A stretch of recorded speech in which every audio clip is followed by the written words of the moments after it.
Good day, I'm Esmery from Flourish Inside Out. Today I want to touch on the demands of life. As a 40 plus woman, we often find ourselves in this demanding world.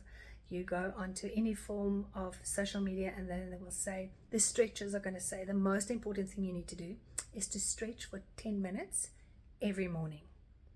And then the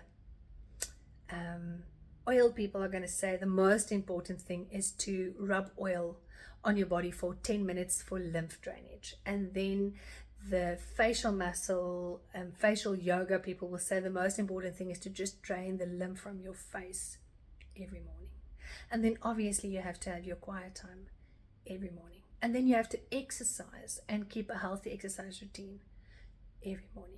And then you have to plan meal prep. Oh, it's so important to do meal prep. Otherwise, you take all sorts of nonsense into your body. You have to do meal prep every morning. And then if you have kids, you have to send them off to school every morning. And everything is the most important thing. Like if you have maths and choir and netball or rugby at school, the rugby teacher will say, or the rugby coach will say, rugby is the most important. Maths will say that maths is the most important. Choir will say that choir is the most important. Everybody in their field will say this is the most important thing.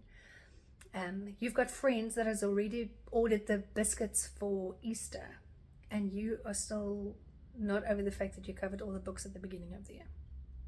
So for those of you who have all the little boxes ticked and you are already planning your June holiday, this message is not for you. We just want to say well done. We are in awe of you.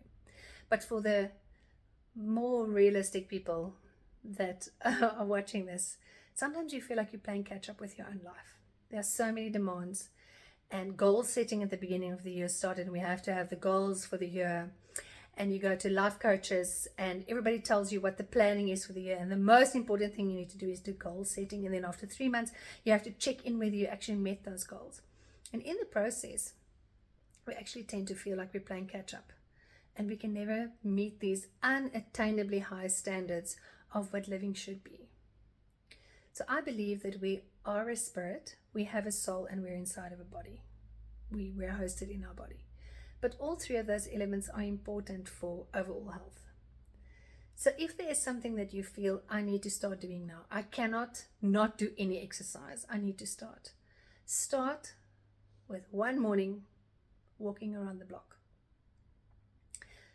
Start next week by, if you're not drinking any water, drink 1 glass of water. We all know we should be drinking 2 liters of water every day because our body needs it, but we don't get to it. So I want to encourage you in any of those 3 areas, spirit, soul, or body, start with something small that you can become accustomed to and that you can master.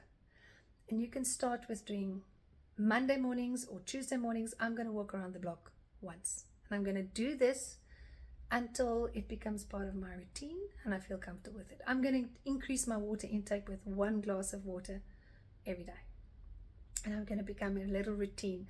I'm going to start building my life on 1,000 little habits that I can manage, instead of trying to do all the stretches today and then tomorrow I can't walk, or do all the castor oil navel oiling and then feel like a truck ran over me because I did it too much the first time.